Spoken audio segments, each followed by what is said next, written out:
If you searched how to buy shares of Mandatum Holding Oy, this short tutorial explains the process step by step.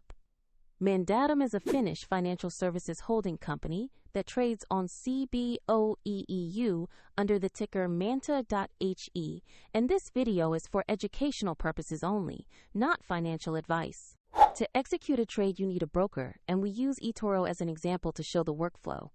After signing up, you will need to verify your account, usually with an identity document, and add funds before you can place a buy order. Use the platform search bar and enter the ticker MANTA.HE to locate the correct listing. Double-check that the company name shown matches Mandatum Holding Oy before proceeding. Open the asset page to review basic company information and the price chart, confirming this is the Mandatum Holding Oy listing. Check the company summary and recent price action so you are certain it is the right stock. Click the Trade or Buy button. Choose the amount you want to invest, then carefully review the order details and confirm. If the market is closed, you may place a pending order or schedule execution, and if you lack sufficient funds, the platform will prompt you to add them before the order can be confirmed. Once the order is executed, your position will appear in your portfolio.